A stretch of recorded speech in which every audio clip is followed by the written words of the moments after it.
po sa ating palatuntunan, Speaking of Mary.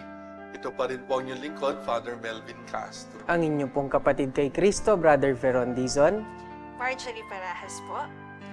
Ngayon po ay itutuloy natin ang ating talakayan mula po sa pagkaka-discuss natin sa dalawang unang Marian dogmas, ang Theotokos at Immaculate Conception. Ngayon naman po ang Perpetual Virginity. A lesser known, sa totoo lang, ano? Kaya I hope in one episode ma-explain natin bakit may particularity sa aspect na to ng physical, spiritual virginity. Ha? Para malinaw ang history nito. So first, let us focus tamang-tama. Unfortunately, kulang ito. May kulang pala.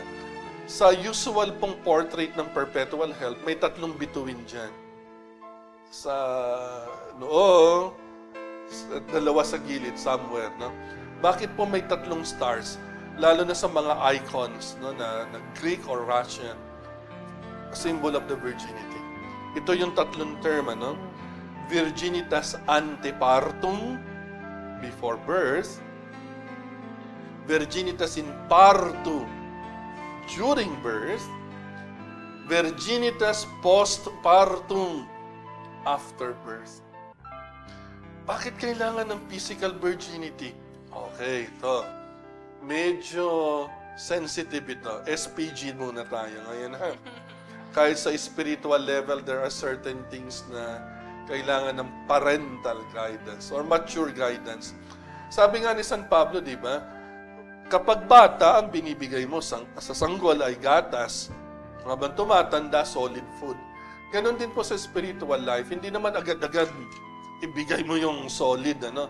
Kanda. For me, ang dogma ng perpetual virginity, hindi sa mga nagsisimula sa pananampalataya. Hindi sa mga initiate pa lang. Kailangan medyo konting maturity. One, bakit physical virginity?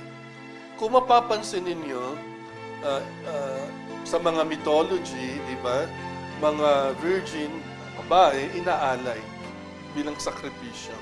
Why? Why? Yun ang importante. Why? Now, sa theology ng simbahan, yung physical virginity ay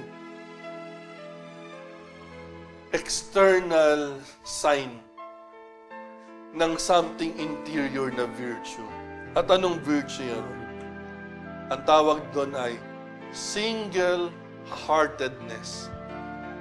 Na ang puso mo, singularly, nakafocus lang sa Diyos. That is why even physically, wala kang ibang nakarelasyon. Naging mas identified ang virginity sa babae for obvious reason. So parang unfair, ano? Pababae sa lalaki, sige lang. No? Well, yun naman nabuo yung sa lalaki later on, celibacy for the priest. No? Sa Latin Church, ang celibacy will be the moment you are ordained, hindi ka na pwedeng mag-asawa.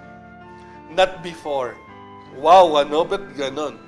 Dahil nangyayari. St. Augustine, for example, may asawa, I'm not sure kung nabuhay ang anak o nagkaanak. Bago naging pari at obispo at doctor of the church and santo. Pero nagkapamilya beforehand. Huwag po kayong magugulat sa sasabihin ko, ha? Ang isang tradisyon ay si San Jose.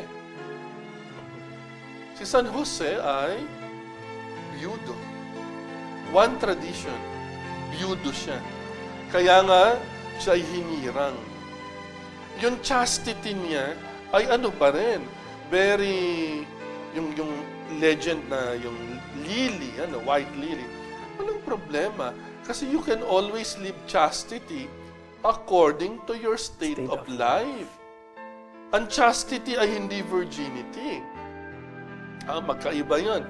Chastity is the virtue.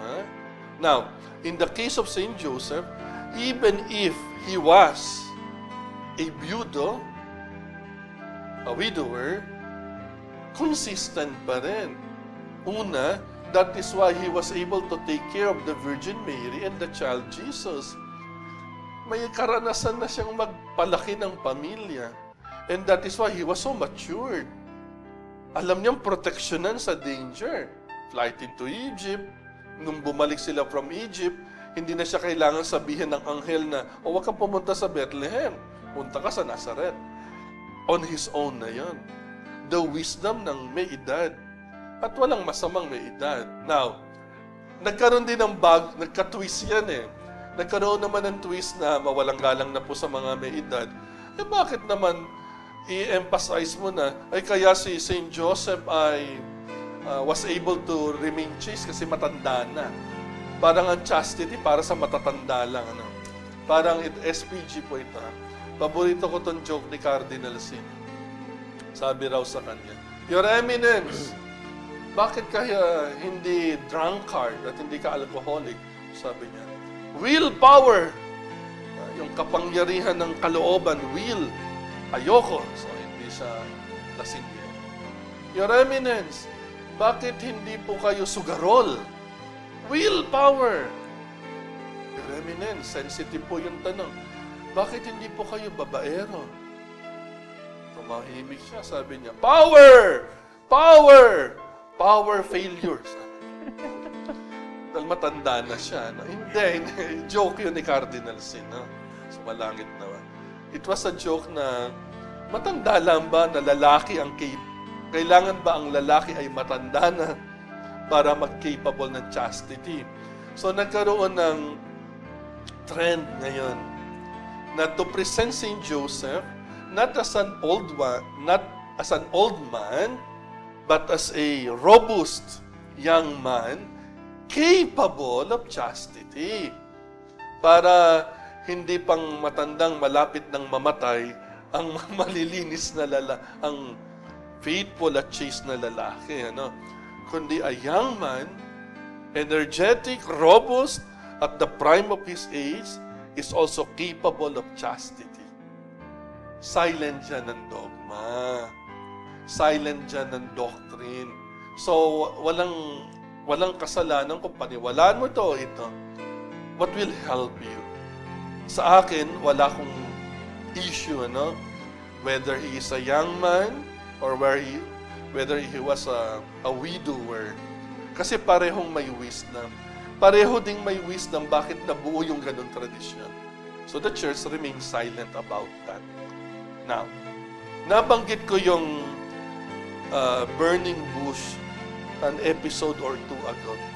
Yun din ang batayan ng virginitas, antepartum, in-partum, at postpartum. Mary, sa mga prayer ng simbahan, nandun yun eh. She became a mother. Dasal, naalala mo? But in her motherhood, she did not lose her virginity, but instead, you sanctified her all the more. Therefore, impossible with man. Paano marireconcile ang virginity and motherhood? Pero nung sabi ni Lord, what is impossible for man is possible with God. And in Mary, yung dalawang imposible nangyari. She remained a virgin perpetually, but she is also a mother. Father, ito yung madalas ding marinig natin na maaari nating bigyan ng paliwanag. Paanong naging birhen ang mahal na birhen, no?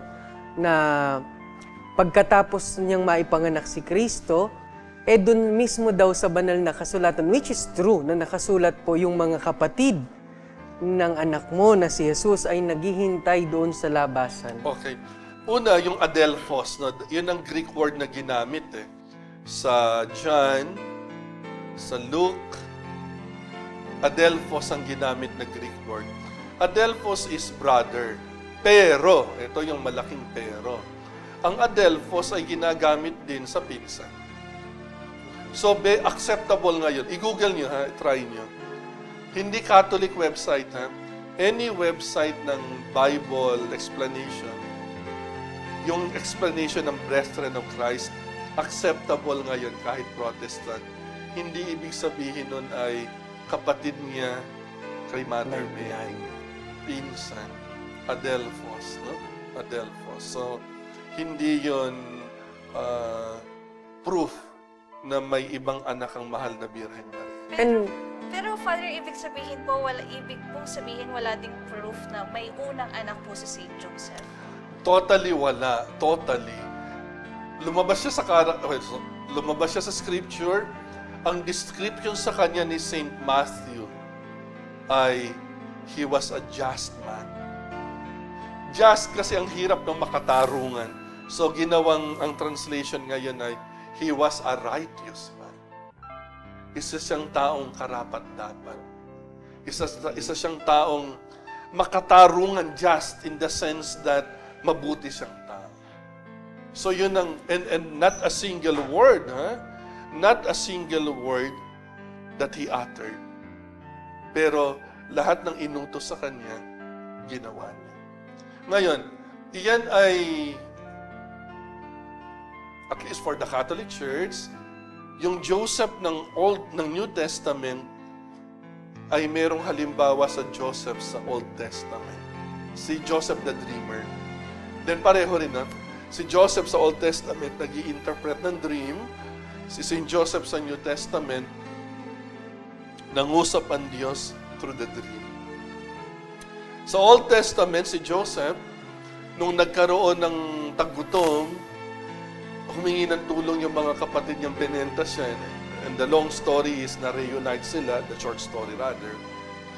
At nung naghahanap sila ng pabibilhan ng trigo, sa Latin Bible, tinanong nila yung sundalo. Ang sagot ng sundalo ay, sa Latin Bible, Ite ad Joseph, go to Joseph. Yung expression na yon, ginamit ng simbahan kay Saint Joseph sa New Testament. Kaya kung may temporal needs, trabaho, sweldong mababa, walang makain, ite ad Joseph. Go to Joseph. O, kwento ulit. Ito, totoong kwento to. Paborito ko to. Speaking of Joseph. Another program, speaking of Joseph. Ay, itong mga mongha, mga Carmelite, medyo malayo sila sa kabihasnan, So, wala silang masyadong donors at benefactors. Meron silang refrigerator, pero walang laman. Sayang naman ang kuryente kung yelo lang, So, ang sabi ng mga mongha, nagsimula silang magnubida kay Saint Joseph for temporal needs, pagkain, ayuda, whatnot, Nung nagsimula silang magnubida kay San Jose, naglagay sila ng maliit na statue ni San Jose sa refrigerator. Ito, dagdag ko to. Pero hindi sa loob ng refrigerator. Sa tuktok ng refrigerator. Ngayon, huwag nyo namang gagawin na yung statue ni San Jose, pagkalaki-laki, baka bumagsak ang refrigerator. Ay, maliit lang. Sa ibabaw ng refrigerator. Nagnubi na raw sila. At sabi ng mga mongha, from then on down, hindi na nawalan ng laman na pagkain ang refrigerator. Ite ad Joseph. Go to Joseph sa mga temporal needs lalo. Now, balik tayo kay Joseph. Ang tawag sa kanya ay Custos. Custodian. At actually, doon sa divine praises, di ba? Blessed be God, blessed be His holy name. Di ba sa huli? Blessed be Saint Joseph, her most chaste spouse. Ang reference palagi kay Joseph ay kay Mary. Bakit? Hindi niya biological son si Jesus. Kay Matthew, yung genealogy sa chapter 1, yung listahan ng salit-saling lahi, si Joseph ang nilagay niya. Si Matthew. Remember kasi si Saint Matthew, that's the old, that's the longest gospel, Pero ang oldest ay si Mark. Si Saint Matthew, second to the oldest, most probably na gospel, ang pinaka-target audience niya, the Jewish converts. Now, the Jewish people ay very patriarchal. Kailangan tatay. So, para si Kristo ay mapunta sa genealogy ni King David, tinrace niya ang pagiging lahi ni David ni Kristo sa pamamagitan ni Jose. Pero nakadugtong pa rin si Mary. Joseph, the husband of Mary, na then Jesus. Unlike kay Saint Luke, hindi niya nilista sa listahan ng mga lalaki, ha? Hindi niya binanggit si Joseph. Ang binanggit niya, si Mary.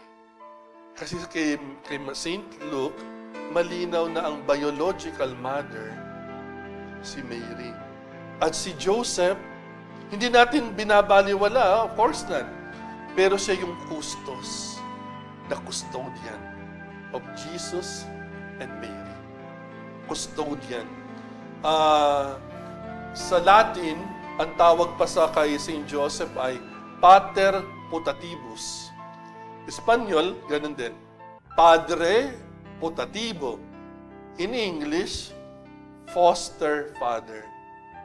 Ngayon sa Espanyol, ang pag-pronounce ng letter P ay P. So kung Padre Putativo, double P, Pepe. Pepe. Kaya lahat ng Jose, nung panahon namin ni Direk, ang nickname nila ay Pepe. Ngayon na lang naging Joe. Di ba? Pero kung Espanyol ang tatanungin, Spanish speaking, ang nickname ng Jose ay Pepe dahil Padre Putativo, foster father. Father, pag sinabing virginity, what does it mean? Kasi pagkatapos niyang anak ay nanatiling birhen pa rin, no? During ng panganganak niya ay nanatiling birhen pa rin. Kasi, Paano kaya nangyari yun? Father, no? Kung ako'y yung common na Catholic, Yung no? Parang, panahon ngayon lalo paano na. mangyayari po yun, Father? Nung araw, pwede mo pang palusutin. Sinabi na ganun, di ganun. Pero sa panahon ngayon, parang sa social media, nakikita mo nanganganak na live, Parang, paano yun, Now, puntahan muna natin ang aklat ng Genesis, Ang sabi sa aklat ng Genesis, nung kinonfront ni God, si Adam and Eve, nung nagkasala na sila, sabi niya kay Eve, I will multiply your birth pains. Paano multiply? I will Parang dodoblehin, padadamihin ko, patitindihin ko patitindihin. ang hirap ng iyong panganganak. Kasi nga, nagkasala sila. Now, in the case of the Virgin Mary, immaculate conception, no sin, ergo, therefore, no pain. No pain. A, cesarean section, na wala pa, or miraculous birth. And yes, The Father, miraculous yung ano po, yung isang nako-consider po dito is yung age po ni Mother Mary during that time. Alam mo, maganda yan, Dahil, iba ang age, tawag doon? Iba yung age ng ikinabubuhay ng tao ngayon sa tao noon. Ngayon, mahaba ang buhay because of vitamins, etc., lifestyle, etc., and of course, the medical frontiers that mankind has reached. Nung time ni Mary, 60s namamatay na ang tao. Ang tradition nga si Mother Mary, nag-assume into heaven, either 63 or 64. Yun ang assumption natin sa kanyang assumption. Minus tayo. Very acceptable, believe it or not, na nanganganak noon ng 14, 15. Ngayon nga, sorry ang dami ko nang bininyagan. Sanggol na yun na binibinyagan. 16, 15. So sabi ko, back to biblical times, nanganganak sila ng ganong kababata. So malamang, kung si Kristo ay pinanganak ng year zero na mali, actually 6 BC, yung to be technical, minus 14 mo doon. So kung si Kristo ngayon ay more or less, year ano nga ngayon? 2021. 2021 plus 14 si Mother Mary. Ganun na sila kaedad, ano? But of course, sa langit, wala namang edad-edad. Now, let me go to a private revelation. Hindi to Bible. Writings ni the servant of God, the Venerable Mother Mary of Agreda, saka si, I'm not sure, Beata na yata, si Anne Catherine Emmerich, no? Sa kanilang writings, si Mother Mary of Agreda ay The City of God, 4 volumes. Si Anne Catherine Emmerich ay The Life of Christ, kung di ko nagkakamali. Isa yung description nila. Nung sinabi raw ni Mother Mary in her apparition or vision na in-explain sa kanila paano siya nanganak, ang sabi ay, basta there was a light that surrounded her. Then, after that, pinanganak na si Kristo. Andiyan na siya. Without pain, without physical aspect na nanganak siya, basta nanganak siya. Now, yung nabanggit ko sa burning bush, the same thing. The bush was burning without consuming the bush. The motherhood of Mary without consuming or destroying her virginity. Meron pa tayong isang clue dyan eh. Ito yung nasa, kung di ko nagkakamali ha, sa Song of Songs. Nung sinabing an enclosed garden, that the garden, you can enter that garden without entering the garden, so to speak. No? So, may mga clue na very, very implicit, no? Hindi natin ma-pinpoint na yaon. But may biblical basis to say na posible that she is a mother, but at the same time, remaining a virgin. But let me go back again. No?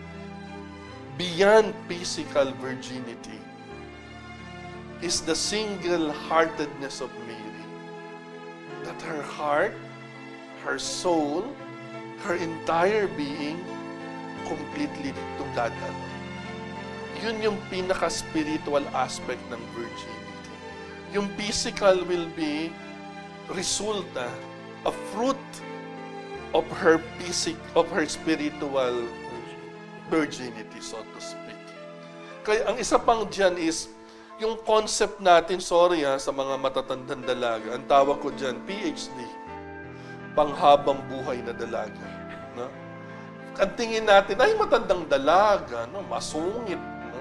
Walang anak, parang napaka-unproductive, sterile. No? That is not the case of the Virgin. Father, yung mga ano din, mga Nakwasyon. mga kababaihan na martir, kapag sila ay niyayayang magpakasal, ang palagi nilang sinasabi is, my heart belongs to my groom. I'm the bride of Christ, I'm the bride. Siguro yun, no? Na bunga ng kanilang pagmamahal, nakatuon lang yung atensyon, yung buong kalooban sa Diyos. Kaya nagagawa na lang manatiling birhen in mind and in heart. Then physical even, Father. Yeah. So, part ng aspect talaga yun ng virginity. No? But before ka ma-reach yung physical virginity, urong ka sa pinaka-importante. The spiritual and moral na single-heartedness. Single-heartedness. That is why, no, in the case of the Virgin Mary, rather, in the case ng mga madre, they remain a virgin, but hindi sila sterile. Kaya nga madre, no? Madre ay nanay. Madre, Espanyol. Nanay. Although hermana, kung tawagin sa ibang Spanish-speaking people. Ano? But madre, nanay sila. Spiritual. So, to be a physically virgin, a person, ano, whether male or female, it does not mean sterile at unproductive ka. Because Our Lady remained a virgin perpetually she brings life. Ganun din. Ganun din, no? Ang concept ng physical virginity should not be equated with sterility, with unproductiveness. No. Mas productive ka nga in that sense, spiritually speaking. Spiritually speaking. Ang mga madre, ang paliwanag ko naman dyan na madalas, sabi ko, tingnan niyo yung mga madre, bakit nakabelo? Hey, kalbo, o B, puno ng dandruff, C, walang magawa sa buhay. Ang dahilan ay, kahit sa Bible, ang buhok ng babae is part of their beauty. Now, kaya nung araw, nagbebelo sa misa para yung beauty ni girl hindi makadistract. That's the negative way. The positive way is eto, kung sa madre. Bakit nakabelo? Parang mga Muslim din. Dahil yung beauty ng madre, meron naman, di ba? Beautiful naman sila. Yes, Joke lang Father. sa mga madre. Yung beauty ng hair nila, only for their groom, who is Christ. Kaya hindi pinapakita sa tao ang buhok nila, nakatago para kay Kristo. That's the positive way of looking. Ba't sila nagdedel? Ba't sila nakabelo? That beauty is reserved for their groom. Kaya sila may sing-sing. Unlike us, pare. Pag kami inordain, walang sing-sing. Yung mga nakasing-sing na pare, on their own. No? Unless obispo ka. No? Pero mga madre, may sing-sing pagdating ng final vows or perpetual vows ang tawag. Kasi talagang definitive, you are now married to Christ. Naka-wedding ring sila. Pero hindi basta tao ang kanilang groom, kundi si Kristo.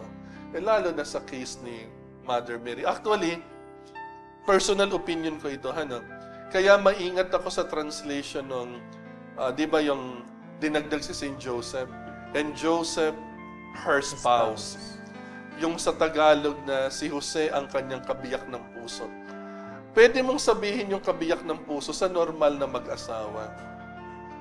Pero hindi sila normal na mag-asawa. They were married, true. But it was not consumed in a conjugal relationship. Kaya sa akin, ang talagang, sa akin i-correct ako ng Roma locuta causa finita. Si Joseph, yung kaniyang, ang talagang kabiyak ng puso ni Mary, si Jesus. Kahit physically, kasi sila yung magnanay, esposo, legally asawa niya. Pero para sabihin mong kabiyak ng puso, for me, hindi proper na Mary and Joseph. Kasi hindi normal at ordinary ang kanilang pagiging mag-asawa. Dahil ang talagang may ugnayan na hindi pwedeng paghiwalayin, si Jesus and si Mary. Well, that's my humble opinion. Yes, Father, dun habang binabasa ko yung ating kopya, dun mismo sa banal na kasulatan na sinasabi na itong mga kapatid ni Kristo ay hindi talaga biological na kapatid, kung hindi mga pinsan, kamag-anak. Dun pa, Father, pinapakita yung virginitas postpartum. Right. Ang isa rin clue, finally, let me just say this, at the foot of the cross, kung may mga kapatid si Jesus, there is no need for him na i-entrust si Mary kay John. May anak pa lang iba. Bakit mo naman pamigay pa? So, wala. Spiritual children tayo ni Mary. Because of that perpetual virginity. Muli po, ito ang inyong mga nakasama para sa seryeng ito na Speaking of Mary, ang inyong mga naging lingkod, Father Melvin Castro. Brother Veron Dizon. Sis Marjorie Parahas. Muli po maraming salamat at pagpalain kayong lahat ng poong may kapal.